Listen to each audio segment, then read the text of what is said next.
Hello dears, good evening. എല്ലാവരും ഓണം എല്ലാം ആഘോഷിച്ചിട്ട് ആ ഒരു ക്ഷീണത്തിലിരിക്കുന്നുണ്ടാവും. നമുക്ക് പുതിയ പുതിയ വിശേഷങ്ങൾ വന്നുകൊണ്ടിരിക്കുന്നു. അതെന്തൊക്കെയാണെന്നും വിശദമായിട്ട് തന്നെ ഒന്ന് നോക്കിയാലോ. അതായത് ആനന്ദുവിനാണെങ്കിൽ യാതൊരുവിധ സമാധാനവുമില്ല. അയാളും മാർക്കോയും സംസാരിക്കുന്നത് കുഞ്ഞിനെ പറ്റി തന്നെയായിരുന്നു. കുഞ്ഞിനെ ഇതുവരെ കാണാത്തതിൽ, അതിനെപ്പറ്റി യാതൊരുവിധ സൂചനയും കിട്ടാത്തതിൽ ഭയങ്കരമായിട്ട് സങ്കടവും വിഷമവും ഒക്കെയുണ്ട്. ആ സമയത്ത് തന്നെ മാർക്കോ പറയുന്നൊരു കാര്യമുണ്ട്. എന്താ സാറേ ഇങ്ങനെ? സാറാണ് ഈ സമയത്ത് മഹാലക്ഷ്മിക്കും കണ്ണൻ സാറിനും ലേഖേച്ചിക്കും എല്ലാവർക്കും ധൈര്യം പകരാൻ. പക്ഷെ സാറും കൂടെ ഇങ്ങനെ വിഷമത്തിലിരുന്നാൽ ഇതെങ്ങനെ ശരിയാവും? എനിക്കങ്ങനെ സമാധാനത്തിലോ ആശ്വസിപ്പിക്കാനായിട്ട് കഴിയില്ലടോ. കാരണം പാവം മോള്, അവളെക്കുറിച്ച് ഇതുവരെ യാതൊരുവിധ അറിവുമില്ല. കണ്ണനോട് ഞാൻ എന്ത് സമാധാനം പറയും? പ്രത്യേകിച്ച് അവർക്ക് കുഞ്ഞെന്ന് പറഞ്ഞാൽ ജീവനാണ്. ഞങ്ങളെ വിശ്വസിച്ചിട്ടാണ് കുഞ്ഞിനെ ഏൽപ്പിച്ചത്. ഇതിപ്പോൾ കുഞ്ഞിനെ നഷ്ടപ്പെടുത്തിയത് ഞങ്ങളാകുമ്പോൾ ഞങ്ങളോടാവില്ലേ ദേഷ്യം? അത് കേട്ടിട്ട് ആനന്ദുവിനോടായി മാർക്കോ ചോദിക്കുന്ന ഒരു ചോദ്യമുണ്ട്. അല്ല, SI പറഞ്ഞ ഒരു കാര്യമുണ്ടല്ലോ, അതായത് ആ ജാനമ്മ എന്ന് പറയുന്ന സ്ത്രീയല്ലേ അവിടെ കുഞ്ഞിനെ നോക്കാനായിട്ട് വന്നത്? അവരാണ് അടുക്കളയുടെ ആ ഒരു വാതിൽ തുറന്നിട്ടതും കുഞ്ഞിനെ കൊണ്ടുപോയി ഹാളിൽ കിടത്തിയതും. എങ്കിൽ പിന്നെ ഉറപ്പായിട്ടും അവർക്കും ഇതിൽ പങ്കുണ്ടാവും. ആ സമയത്ത് ആനന്ദ് പറയുന്നുണ്ട്, ഇതൊക്കെ വീട്ടിൽ പോയി ഇപ്പോൾ ചോദിക്കാൻ പറ്റില്ല. ലേഖ ഇങ്ങനെ വിളിച്ചുകൊണ്ടേ ഇരിക്കുകയാണ്. എന്തെങ്കിലും വിവരം കിട്ടിയോ എന്ന് ചോദിക്കുന്ന സമയത്ത് ഞാൻ എന്ത് പറയാനാ? അതുകൊണ്ട് തൽക്കാലം എനിക്ക് വീട്ടിൽ പോകാൻ പറ്റില്ല. ആ സമയത്ത് അവൻ പറയുന്നുണ്ട്, എനിക്ക് വിശ്വാസമുള്ള ഒരു ഇടമുണ്ട്, അവിടേക്ക് ഞാൻ പോവാണ്. അവിടെ പോയാൽ എന്തായാലും കൈയും വീശി തിരിച്ചു വരേണ്ടി വരില്ല. എന്തെങ്കിലും ഒരു സൂചന കിട്ടും. ഞാൻ പോയിട്ട് വരാം. അതിനെന്താ, നീ പൊക്കോ, പക്ഷേ ഇടയ്ക്കിടയ്ക്ക് ഞാനുമായിട്ട് കോണ്ടാക്റ്റ് വേണം എന്നൊക്കെയാണ് പറയാണ് കേട്ടോ. മാർക്കോ അങ്ങനെ പതിവ് പോലെ പോകുന്നത് ആ മുത്തശ്ശി കാണാൻ തന്നെയാണ്. ഇതിനിടയ്ക്ക് ആനന്ദുവിന് ഒരു വോയിസ് മെസ്സേജ് വരികയാണ്. അയക്കുന്നത് കണ്ണനും. എടാ, എൻ്റെ കുഞ്ഞിനെ പറ്റി എന്തേലും അറിവ് കിട്ടിയോടാന്ന് ചോദിക്കുന്ന സമയത്ത് ആ ഒരു വോയിസ് മെസ്സേജും കേട്ടിട്ട് ആള് ഭയങ്കരമായിട്ട് കരയുകയാണ് ചെയ്യുന്നത്. അങ്ങനെ ആ മുത്തശ്ശിയാണെങ്കിൽ പതിവ് പോലെ ധ്യാനത്തിലിരിക്കുകയാണ്. ആ സമയത്ത് മാർക്കോ വരുന്നു. എന്നിട്ട് പറയുന്നുണ്ട്, അമ്മ ഒരു കുഴപ്പമുണ്ട്, കുഞ്ഞിനെ കാണാനില്ല. സത്യം പറഞ്ഞാൽ എനിക്കും അങ്ങനെ തോന്നിയതാണ്, എന്തോ ഒരു കുഴപ്പം പറ്റിയതായി തോന്നിയിരുന്നു. എന്തായാലും ഈ കണ്ണനും മഹാലക്ഷ്മിയും മോളെയും കൊണ്ട് താമസിക്കേണ്ടത് ആ വിഗ്രഹം ഇരിക്കുന്ന അവരുടെ തറവാട്ടിലാണ്. പക്ഷേ അവിടെ പോയിട്ട് നിൽക്കുന്നത് ശരിയല്ലെന്നൊക്കെ പറയുമ്പോൾ അമ്മ അതിനെപ്പറ്റിയൊക്കെ നമുക്ക് പിന്നീട് സംസാരിക്കാം. സത്യം പറഞ്ഞാൽ ലേഖേച്ചിക്കും ആനന്ദ് സാറിനും കുഞ്ഞെന്ന് വെച്ചാൽ ജീവനാണ്. അതുകൊണ്ടാണ് കുഞ്ഞില്ലാത്ത അവരുടെ അടുക്കൽ ഈ കണ്ണൻ സാറ് മഹാലക്ഷ്മി നിൽക്കുന്നത്, അല്ലാതെ വേറെ ഒന്നും കൊണ്ടല്ല. പക്ഷെ ഓണം കഴിഞ്ഞിട്ട് സ്ഥിരമായിട്ട് അവരുടെ തറവാടിൽ നിൽക്കാൻ തന്നെയായിരുന്നു തീരുമാനം. അതിനിടയ്ക്കാണ് കുഞ്ഞിനെ കാണാതാവുന്നത്. എന്തുകൊണ്ടും പേടിക്കേണ്ട കാര്യമൊന്നുമില്ല, കാരണം കുഞ്ഞിനെ ഒന്നും സംഭവിക്കില്ല. അതിങ്ങനെ ഉറപ്പ് തരുന്നു എന്ന് മുത്തശ്ശി ഇങ്ങനെ പറയാണ് കേട്ടോ. കുഞ്ഞ് എവിടെയുണ്ടെന്ന് എന്തെങ്കിലും സൂചന തരാമോ എന്നൊക്കെ മാർക്കോ വീണ്ടും ചോദിക്കുന്നുണ്ട് കേട്ടോ. ആ സമയത്ത് മുത്തശ്ശി വീണ്ടും ധ്യാനത്തിലിരിക്കുകയാണ്.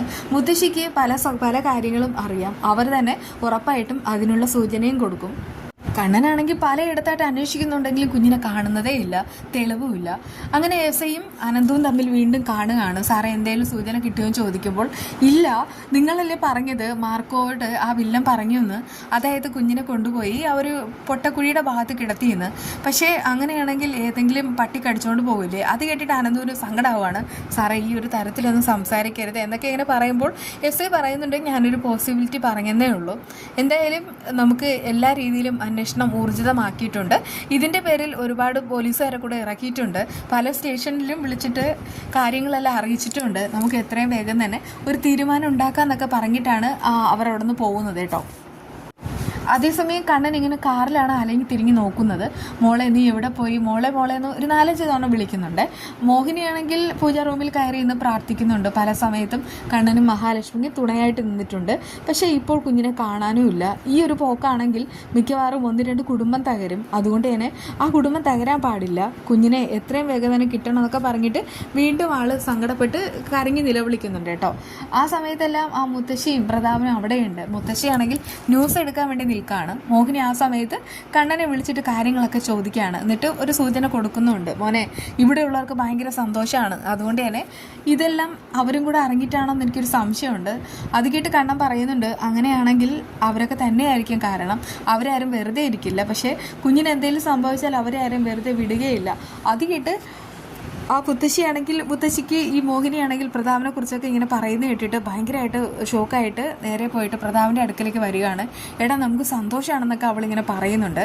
അത് കേട്ട് പ്രതാപൻ പറയാണ്, ഈ ഒരു വാർത്ത കേട്ടാൽ ആരാമയെ സന്തോഷിക്കാതിരിക്കുന്നത്, നമുക്കത് പ്രകടിപ്പിക്കാതിരിക്കാനായിട്ട് കഴിയുകയില്ല. പിന്നെ അവൾ പറയുന്നത് ശരി തന്നെയാണ്, പക്ഷേ നമ്മുടെ മകൾ അവൾ സന്തോഷിക്കണം, അതിന് വേണ്ടിയിട്ടാണ് ഞാൻ ഇങ്ങനെയൊക്കെ ചെയ്യുന്നത്. ആ സമയത്ത് മുത്തശ്ശി പറയുന്നുണ്ട്, എടാ അതൊക്കെ ശരി തന്നെയാണ്, പക്ഷേ ഇങ്ങനെ പോയാൽ അവർ വിവരങ്ങളെല്ലാം അറിയുന്ന സമയത്ത് നമ്മളെ വച്ചേക്കത്തില്ല, നിൻ്റെ മുതുകാണെങ്കിൽ ചവിട്ടി ഓടിക്കും.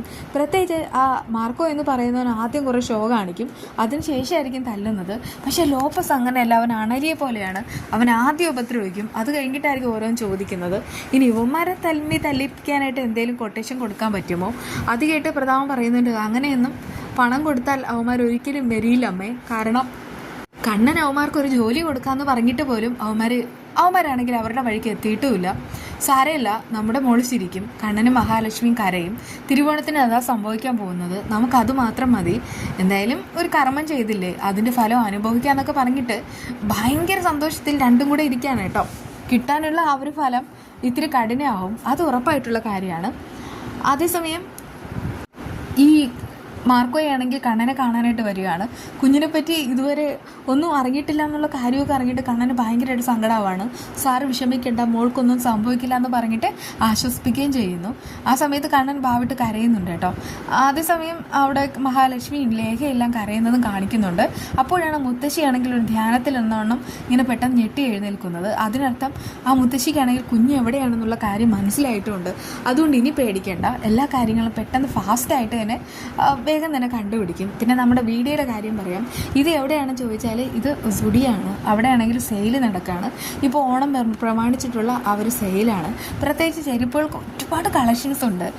കുട്ടികൾക്കാണെങ്കിൽ ഒരുപാട് ഓഫറുണ്ട്. കുർത്തീസൊക്കെ ആണെങ്കിൽ ഈ 399ൻ്റെ 299 അങ്ങനെയാണ് കൊടുക്കുന്നത്. പിന്നെ കൊച്ചു പിള്ളേർക്കായാലും അടിപൊളിയായിട്ടുള്ള ഒരുപാട് കളക്ഷൻസ് ഉണ്ട്. അവിടെ പോയാൽ നമുക്കാണെങ്കിൽ അത്യാവശ്യമുള്ളതൊക്കെ മേടിക്കാനായിട്ട് കഴിയും. അത്യാവശ്യം ക്വാളിറ്റിയുള്ള തുണിയൊക്കെ തന്നെയാണുള്ളത്. എന്തായാലും നമ്മൾ ഇനിയും വിശേഷങ്ങളായി കാണും. എല്ലാവരും വീഡിയോ ഇഷ്ടമായെങ്കിൽ ഒന്ന് ചാനൽ മറക്കാതെ സബ്സ്ക്രൈബ് ചെയ്യുക. ബൈ.